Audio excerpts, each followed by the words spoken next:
Have you played Atari today? Welcome to this special episode of the Straight Edge Game Room. Today is Atari's 50th anniversary, so we're going to celebrate by reviewing two of their home consoles, as well as a Pong console that they made. Let's get into it.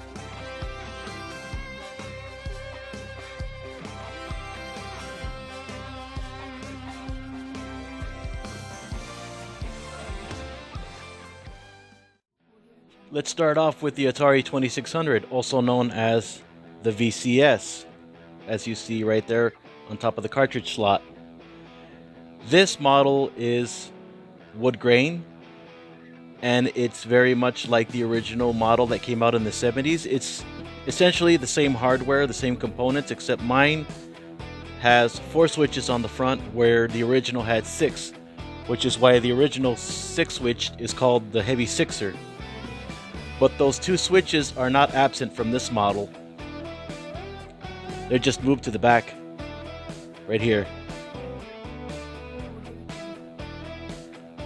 And the Atari 2600, though its graphics are very basic and choppy, it's a very nostalgic console. It's a very classic and innovative console for its time. It came with a joystick, a very basic but functional single action joystick. And there's a lot of games that came out, some of them licensed, some of them unlicensed, some of them classic, and some not so classic. And if I was going to talk about the Atari 2600, I had to bring this one out.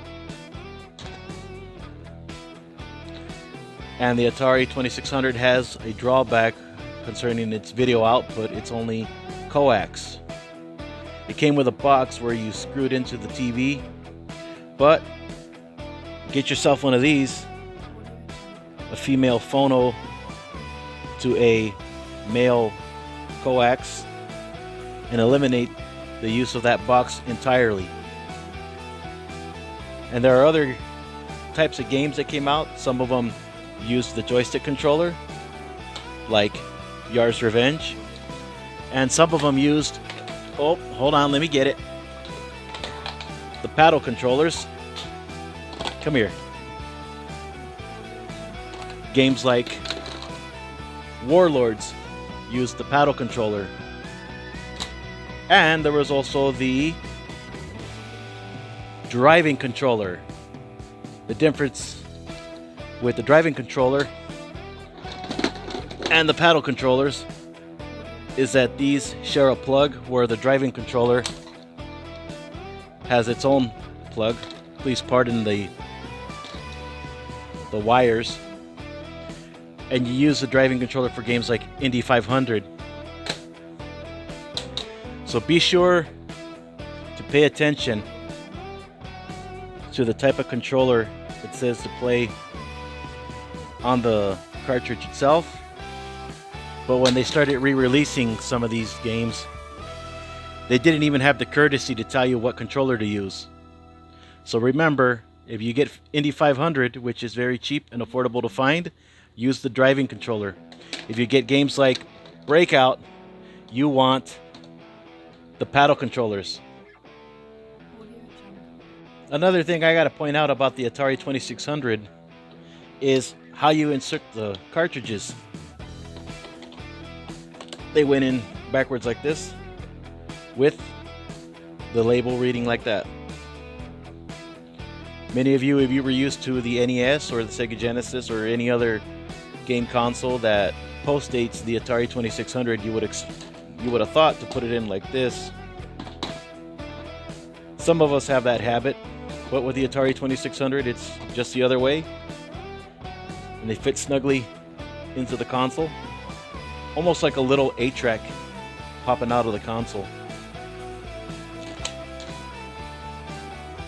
I can't say enough good things about this. I do not yet have a viable video capturing device, so please forgive the guerrilla style filming of this gameplay.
Ow! Moving on to the Atari 2600's little brother, the 7800. I don't have a 5200. I'm sorry about that. If I had one, I would review it, but we're going to have to move on to the 7800. This is a great console if you relate to the party. Many of us were introduced to the 2600 games through the 7800 because it's backwards compatible. But the unfortunate thing about the 7800 is it was too little, too late. And it was made to compete with other consoles like the Intellivision and the ColecoVision. By the time this thing came out, the Nintendo 8-bit system and the Sega Master System were in full swing, and this just could not compete with those consoles.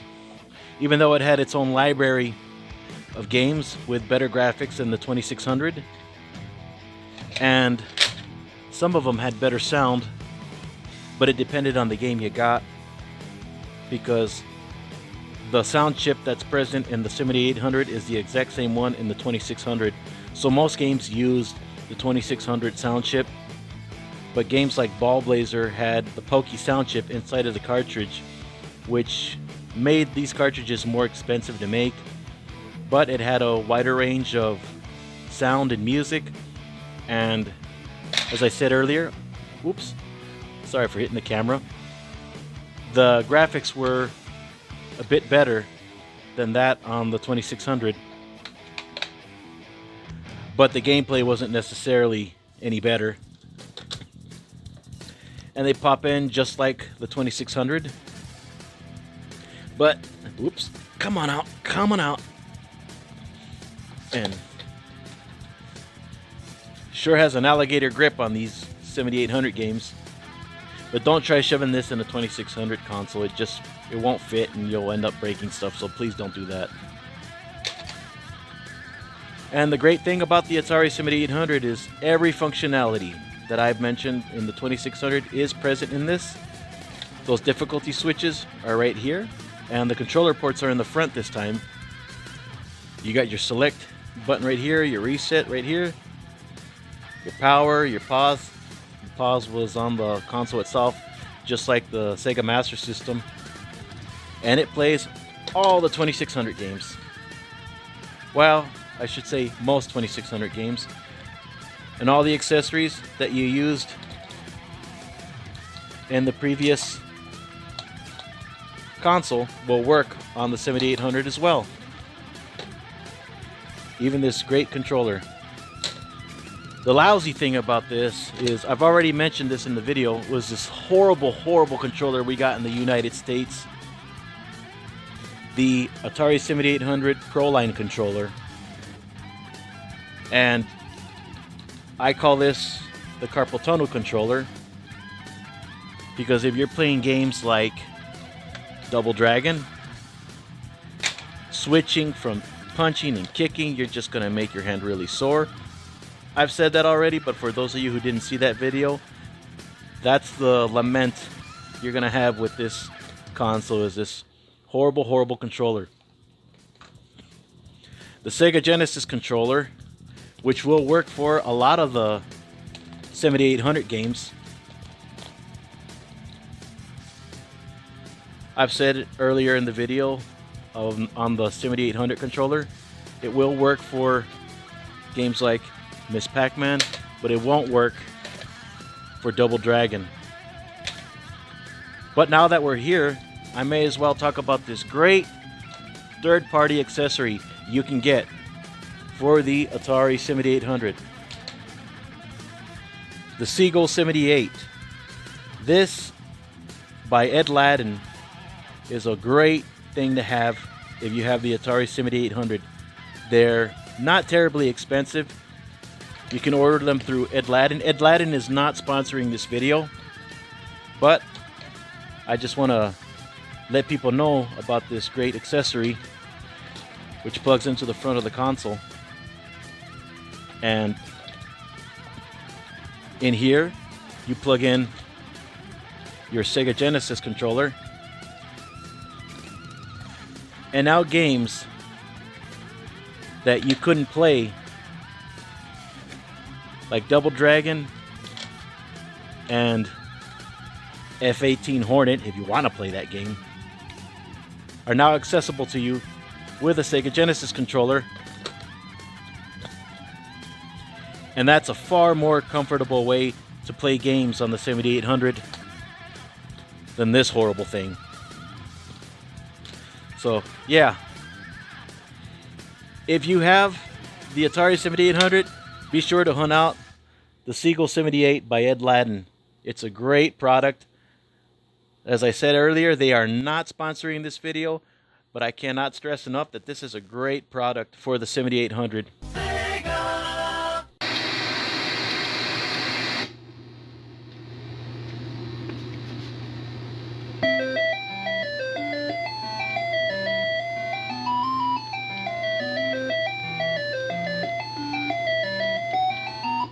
Get on with it.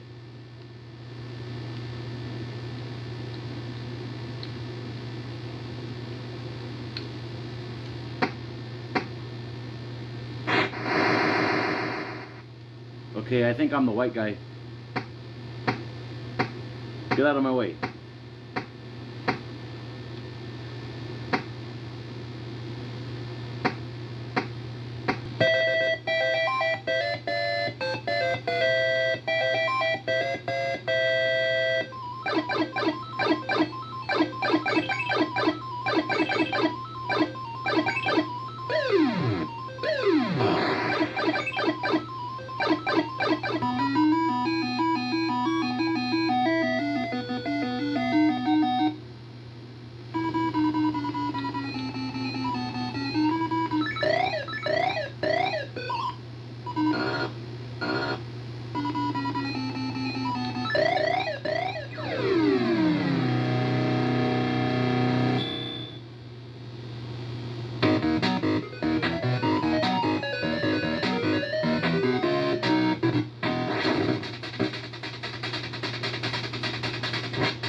That's messed up.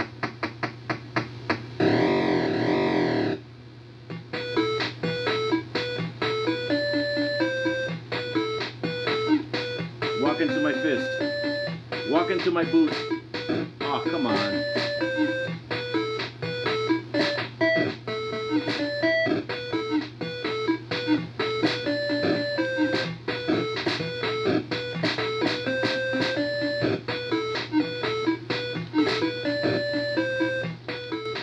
Next, I want to talk about a Pong console that Atari made, the Tele-Games Pinball Breakaway console.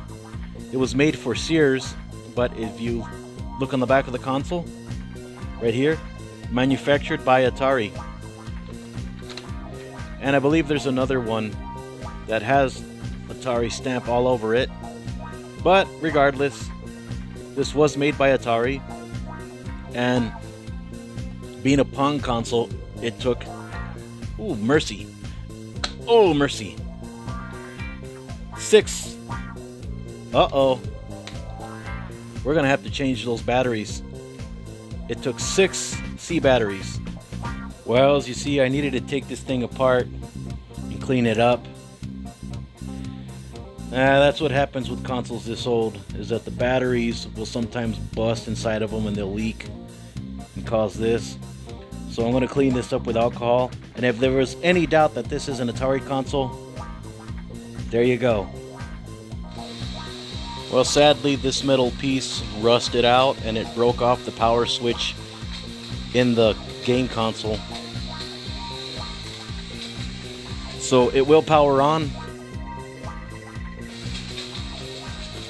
but I have to hold it, making sure that these buttons are loose and limber.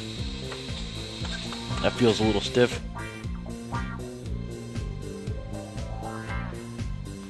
Yeah, that stinks. Well, as you saw, I went through a lot of trouble with this. The batteries busted inside of it and started leaking all over the terminals. So I had to open this up and clean it and make sure that it was okay. And there's a lot of corrosion on the inside, and that's something you gotta expect with consoles this old. And for some reason, these really old consoles have a problem with batteries. You can't leave batteries in them. They'll just bust no matter what temperature you keep them in. As you see in this old Kingman handheld. See, the terminals are corroded. And this Frisky Tom handheld as well. See, the terminals are all messed up. I tried to put new terminals inside of them, but they didn't work. But those terminals corroded and they just broke away. But fortunately, they have an AC adapter input. So does this one. So this will still power on. These will power on as well. On the back it has an AC input. I beg your pardon, AC adapter input. So you can plug it into the wall, but it's not ideal for this Pong console because this was made to sit on your lap, because the console not only is the game console, it's also the controller. And the cord that it comes with is extremely long. It was meant for you to hook it up to your TV and play with the thing on your lap. And as I keep showing you, you don't want to use the box? Get yourself one of these. I ordered like 10 of these. So whenever I get a ColecoVision or anything else like that, I can just use those little adapters, and those are a great thing to have. So back to the console itself, it's wood grained. You can tell it's from the 70s. The power button, tragically, it won't stay down. There's a piece inside of it that broke, so you gotta shove a piece of cardboard in there like that and keep it down like that. I'm not a big fan of that, but it is what it is. A few years ago, that could have been remedied by a trip to Radio Shack, and I could have just bought the component and replaced it. But there's no more Radio Shack. There's no more Fry's Electronics. It's a sad thing, but what are you gonna do? The select option, that's for the variation of the game that you selected. If you want to make the game that you selected even harder. Select game, that's just to pick whichever game you want. Reset, say you select the game, you hit reset, you tell the machine that's what I want to play, and then ball serve, that's what actually starts the game. And it launches a little ball into gameplay. It's just a little square pixel that you bounce around. Some of the games, like the pinball games here, use the flippers on the side. Those act as the pinball flippers. And for games like this pinball game right here and Breakaway and Breakout, use the paddle controller. Very fluid control. As corroded and nasty as it was inside, this thing still functions very well. And you can tell that it was just left in somebody's garage and neglected for many years. The speaker is behind here. The sounds it makes doesn't come from the television, it comes from the actual console itself. But yeah, there's a lot of problems this thing had on the inside. It still powers on and it functions. I mean, That's a testament to these old Atari consoles, is that they can withstand decades of neglect and they'll still power on. You can't say that about Xbox. You can't say that about PlayStation. But yeah, let's take a look at the games. Alright, we're gonna start with pinball number 1. And please pardon the sound of the air conditioner. I live in Phoenix, Arizona, and we're in triple digits right now. And you might hear my neighbors outside playing in the pool. So let's start with pinball 1. Reset. Ball serve. Whoops.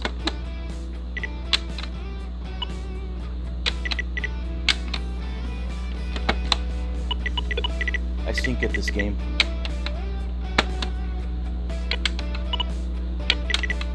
Well, you get the idea. Let's pick another game. You gotta be real deliberate with these buttons. Alright, and this one is pin paddle 1. So let's reset. Ball serve. Ball serve. There we go.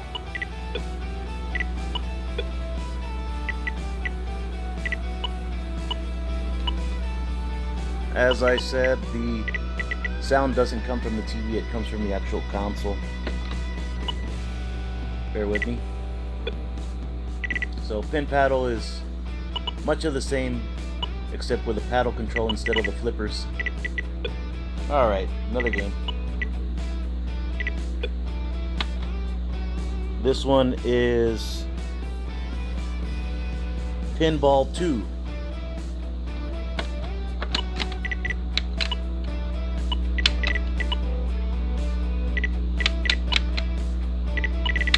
Ah, come on.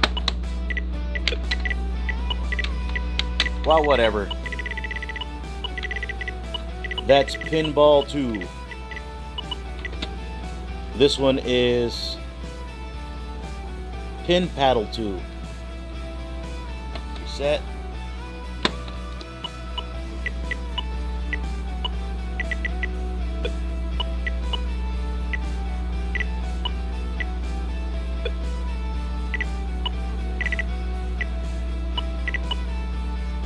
Well, you get the idea. This is basketball. Yeah, that right there is supposed to be basketball. Gotta try to make it. Gotta try to make it in the... Nope.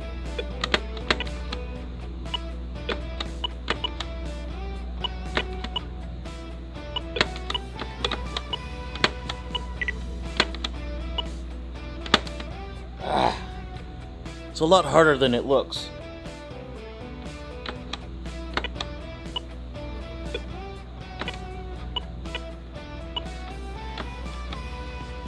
Alright, that's basketball. Let me show you what one of these games are like when you raise the difficulty.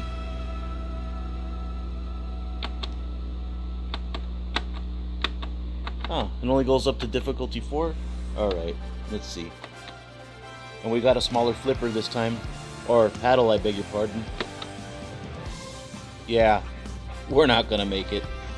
Alright, so that was Tele-Games Pinball Breakaway.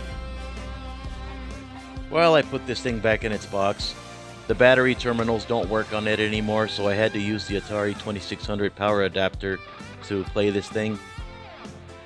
Neat little novelty, but not the most practical. Anyway, I hope you enjoyed this special episode of the Straight Edge Game Room, where we celebrated Atari's 50th anniversary. Congratulations, Atari. Thank you all for watching. If you like this video, please like and subscribe, and tell your friends about this channel. Thanks again, and have a great night.